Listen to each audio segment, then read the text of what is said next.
This here is the beast of the Mesozoic Pyroraptor, and this here is the beast of the Mesozoic Zuniceratops, and this is certainly my most overdue video ever. Hey guys, I'm Gary the Gremlin, and I'm finally dealing with it now.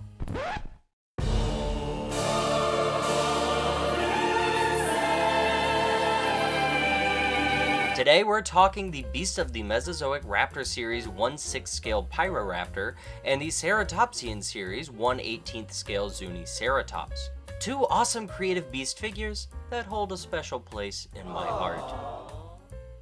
In case you didn't know, these two figures were the first ever items I ever got in my P.O. box. Yep, way back in livestream number 3, I got my first ever gift sent in by a fan.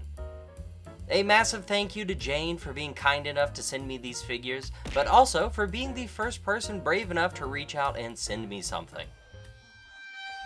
Some thanks you get that it took over half a year for me to get around to talking about it, huh? These figures have been sitting in my need to review pile for so long, it's a wonder we managed to get to them before another asteroid came along and wiped out planet Earth. Fingers crossed I get this video out before then. Anyways, thanks so much Jane for the thoughtful note and for the dinos, and let's get into the review. Starting with the Pyroraptor, let's take a look at that box. I love this gorgeous box art, it's so cool. One of my favorite things about Beast of the Mesozoic, and something I don't mention enough, is all the cool artwork they display on their boxes, ranging a bunch of different styles and mediums. It's so cool. This art of the Pyroraptor picking away at some corpse was done by one Lady Sarah Richard. She also made the art for one of the few other Beasts of the Mesozoic raptors I have, the Dromaeosaurus. Really cool stuff. Around the back there's some facts, and this really cool checklist with some other raptors available in the line.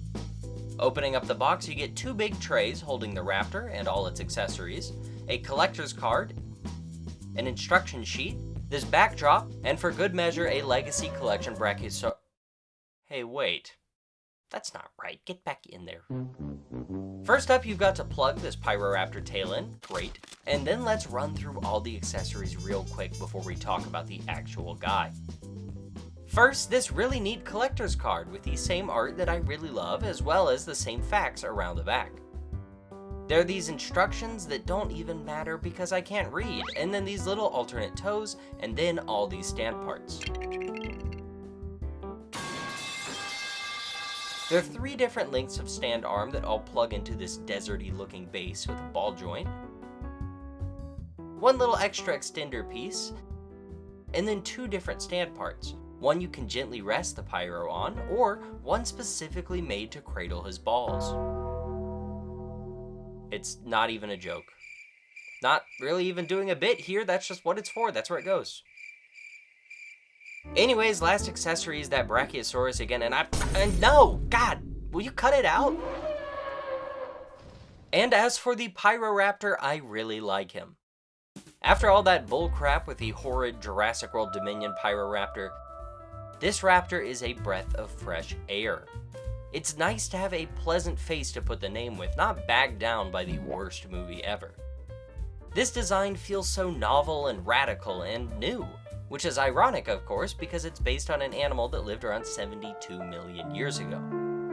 On this figure, the paint works wonders to make this dinosaur feel so original and unique. This is actually the second version of this figure. The original Pyroraptor release had this very subdued and realistic brown color scheme, which I like just fine. However, this fan's choice version with its bright blooming oranges is something of a standout in the crowd. This is perfect, right? With such a regal and powerful name evoking that of both the elements themselves and the Greek gods, one would have to expect such a fiery color scheme, right? These bright oranges and yellows layered underneath this flaky black give the impression of fiery embers and coals and some blazing inferno. It's so cool, or should I say it's fire? It's heat?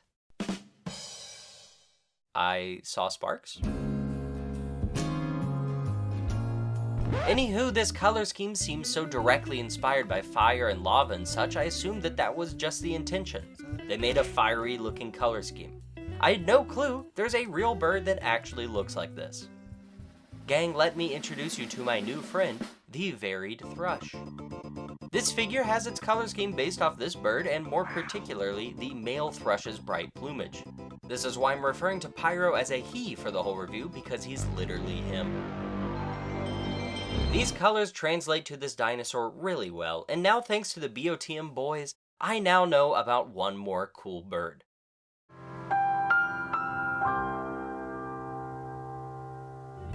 One of my favorite highlights out of all the paintwork is this super subtle blue color on the underside of the arms and hands. That's great. Or all the subtle shading on the feathers and skin. It's really fantastic. These shiny silver sections have got me going like a magpie. Metallic silver sounds like it would look really dumb on a dinosaur figure, but it works wonders here. I love it so much. Last thing I've got to mention is all the wonderful details in the mouth. These teeth are all individually painted, which is awesome, and the glossy coat of paint that covers it all really sells the realism. As for the sculpt, it's pretty great as well. The complexity and cleanness aren't quite as good as more recent releases, but you know what? I like it. I appreciate it. I think these days the team over at Creative Beast Studios mostly use 3D modeling software for designing their new figures, which is great and makes sense, but it means that everything is almost always perfectly symmetrical and very well rendered.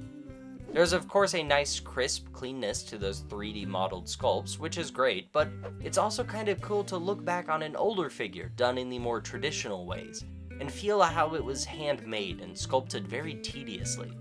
There's a sort of rough-hewn quality about this raptor that makes me love it just a little bit more. The sculpting is a little choppy, and that gives him a ton of character. Speaking of chopped, good God, look at this eye placement. Oh my God, bro. Little bro doesn't have to use his rear view mirror to back up. His left eye is already on top of that. Oh no. These pupils are painted completely skewed, but it doesn't really matter at all since you're never going to be looking at him dead on. Eyes aside though, it is a gorgeous head sculpt. Love the sort of fierce and determined look on this raptor's face. As for accuracy to the actual Pyroraptor, well, let's pull up an image of the skeleton to compare them. It's always so cool to see just how much these beasts of the Mesozoic figures compare to the real fossil remains. Oh, okay.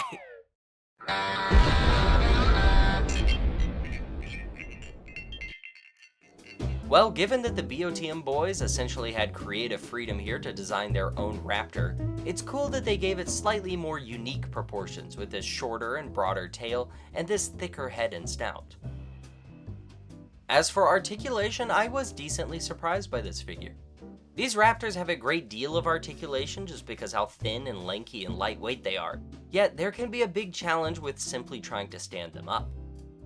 That's why there's this stand we talked about earlier and you've seen throughout the whole review. There are just some natural balancing problems that come up when you try to recreate a dinosaur in figure form as accurate as possible. Let's run through that articulation though. First up, there's this really great hinge at the jaw which opens up nice and wide. Then there's a ball joint at the base of the tongue for all the wacky tongue-related poses you want to create. Go ham, people. The world is your oyster. There's 2 ball joints in the neck with a weird rubber covering that makes it kind of look like 3 joints, but it's just 2. This one's got a good range of motion and a full swivel, while this lower one has no swivel but can shift pretty dramatically up and down. These shoulders hinge out to right about 90 degrees while also swiveling all the way around, while the elbows and wrists are on very limited simple hinges and the range isn't even that good. There is this great torso joint, however. It's just a ball joint, but there's tons of movement. And then these thighs, which are on ball joints, can spread a decent bit, shift in and out, and do a full great rotation all the way around.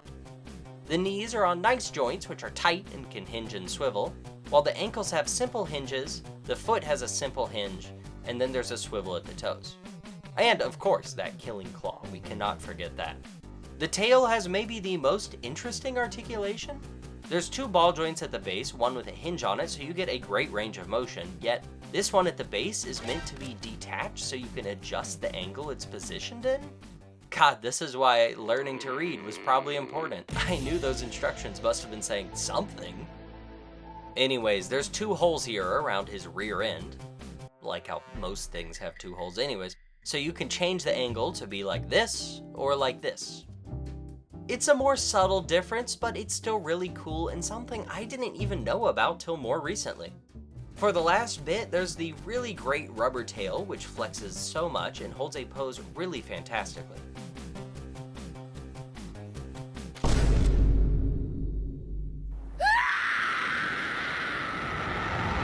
Overall, the articulation is really great, just with a few weird hiccups. I've still got no clue to this day why they made all these raptors with arms that simply hinge with no rotation. I understand possibly even more than most that a real raptor's wrist couldn't swivel much, so yes, it would be unrealistic to have one here. But it wouldn't hurt, would it? I mean, a real raptor's knees can't swivel neither, could they? And neither could its tail detach for different positions. I feel like one Mr. Jobby the way I'm about to crash out over a missing swivel. It's not actually that big a deal, I just can't wrap my head around purposely giving your figures limited articulation to be accurate. I don't even know if that's the decision that was happening here, but it's still a strange thing that this happens even on the most recent Creative Beast raptors like this Achillobator. However, really cool additions like the bendy wire tail, freaky ass articulated tongue, and then those alternate toes all help to really elevate the experience. As for size, Pyro is right at 11 inches long and 4 inches tall to the top of the hip. I'd love to speculate some about if this actually makes this guy proper 1/6 scale or not, but need I remind you? As for a size comparison, here's your regular old Action Master Grimlock, Gary the Godzilla, Council of Raptors, with a Pyroraptor included no less, and a group of 1/18 scale human buddies. Actually crazy, however, because this figure is 1/6 scale, it's still way too big to fit next to my favorite action figure, Big Malcolm. He's back, you know I can't stay away from him for long. In fact, for another comparison, here's the little 1/18 scale Malcolm with the Beast of the Mesozoic 1/18 scale Dromaeosaurus next to our 1/6 scale Pyroraptor. That's too many scales, but that's about how big this Pyroraptor would be if it were to be in scale with some of my other Beasts of the Mesozoic figures, like the adult Triceratops, or the Eutyrannus, or the Hammond Collection Atrociraptor. That's not a Beast of the Mesozoic figure. Anyways, well, to continue out the size comparison, we've also got the Hammond Collection Parasaurolophus, and for some random last comparisons, Marvel Legends Gamerverse Venom, and Transformers Studio Series 86 Megatron and Thundercracker. There's a few select Beast of the Mesozoic 1/6 scale raptor designs that have been shrunk down and re-released in 1/18 scale, and honestly, I would really like to see this guy get a release as well. His colors are so vibrant and striking, and the design so strong and clean that he'd make a great addition. But also, as is, this figure is super great on its own. I love him a ton, and it's great to have one more raptor to join my very small little collection. And now that we've covered Pyro, how about a surprise review? Oh, okay. Well, we were going to talk about the Hammond Collection Pyroraptor here as well, but it didn't get delivered in time. Maybe later. I'm talking about these two goobers. Say hello to my itty-bitty Beckel Spinax and my personal fave, the diminutive Dimetrodon. I love both of them. There's something to be said that overall, I think it's safe to say I've gotten way more enjoyment from this little rubber unposable Dimetrodon than any of my big expensive collector toys. I'm looking at you, Indominus. Though simple, these Jurassic World minis do still have some really nice paint, especially the Dimetrodon with its intricate sail design, while the Beckel Spinax even gets a little articulating jaw. It's so great. These dinosaurs, this dinosaur and Synapsid are so darn cute and fun. Just perfect little desk toys that I always keep around with me somewhere within arm's length. These are, without a doubt, my favorite part of this package Jane sent me. And the only negative thing about them? Well, now I've got to get all of these Jurassic World minis. Soundwave, query, what are those? New additions to my collection. Do they even transform? Negative. You like jazz? As for the Zuniceratops, Starting once again with the box, we've got a similar yet more updated presentation. Same deal though, great artwork around the front and tons of facts around the back. We've also got product shots of other figures available in the wave, some of which I'm really hoping to be able to track down. There's also my mortal enemy, the green Allosaurus. This artwork was done by the master Gabriel Igueto, and looks super nice. It's actually really cool to compare it with the other Zuniceratops box and see how different the artwork is. I'm so glad they didn't just simply swap the colors of the original figure's artwork. They put in some real effort here. As for accessories, there are none. Ha ha ha ha, good. I hate accessories. You all know it, there's no one out there who hates accessories as much as me. Now, as I did mention, this is not the first Zuniceratops. There is another. This one! I'm so glad to have both of these, and gang, I gotta level up with you. I done messed up. Call me Gary the Goofball. Back in that original Zuniceratops review, I claimed that I didn't like this deco at all. Well, I'm happy to admit that I'm human and I was totally wrong. In fact, I think this deco clears. It's honestly way better. I think I was just initially dubious of this albino version because the yellow looked like too much, but having it in hand, it actually really balances out nicely. That original Zuni deco is super fun and great with some awesome detailing, so go check out that review if you want to hear all my thoughts on that figure, but this one has a level of subtlety and nuance that really elevates it. It's super well done and super cute. There's this really amazing, slightly purplish pink used in the most reserved fashion to give this albino Zuni a super realistic look. There's also this slightly pearlescent quality to the white that also adds some great depth. Absolutely, the highlight here are the details on the face. These eyes are picked out in this deep evil red with some dramatic eyeliner and a great glossy shine. Looks superb. It's really wonderful how far a fresh coat of paint can go to make an older figure feel brand new.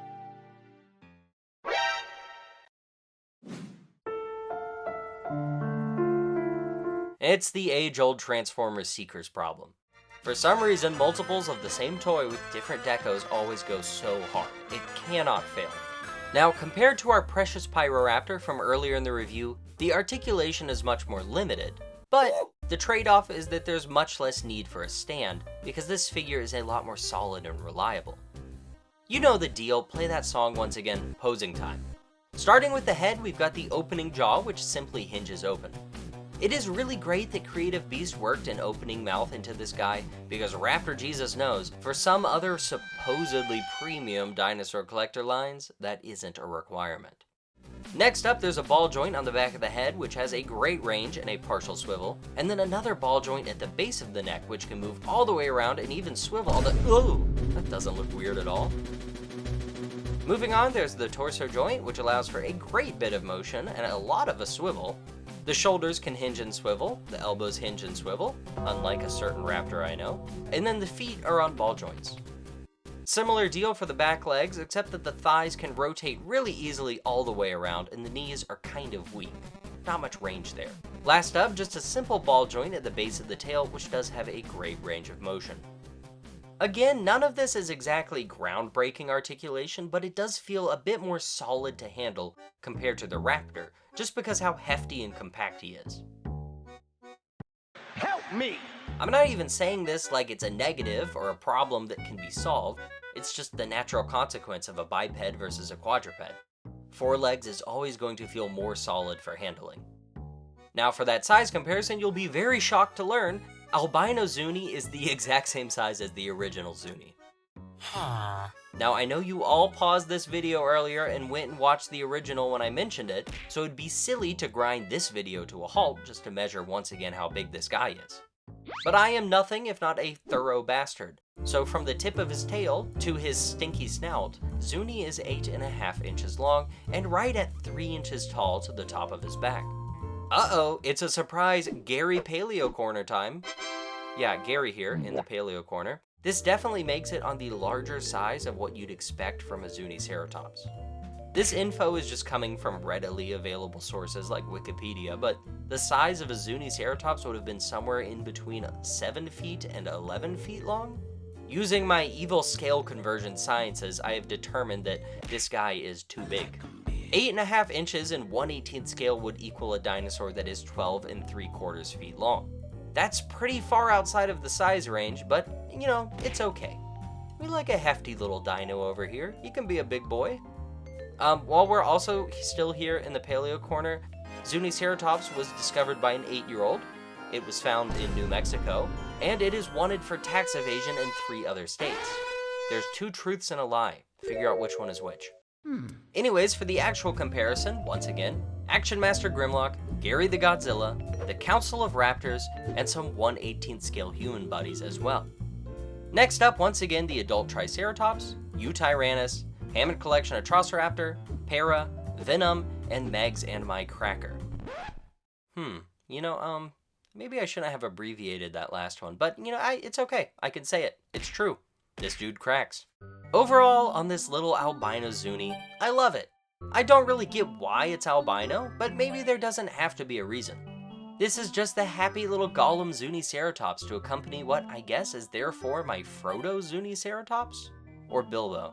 Listen, the connection was weak, I was just trying something. It's a weird pale looking dino, and that's alright with me. It does fit, however, that like how the original Zuniceratops was gifted to me by my sweet girlfriend the Gremlin, that the inverse variant would be gifted to me by a sweet fan. The biggest thank you once and again to Jane, who was so kind to send me both these figures that I have really come to love so much. They have a nice home here, I promise you, Jane. Thank you guys so much for watching, and if you made it this far, make sure to like, comment, subscribe, and share this video. It helps out a ton with those dread YouTube algorithm metrics. You'd be doing me an amazing favor.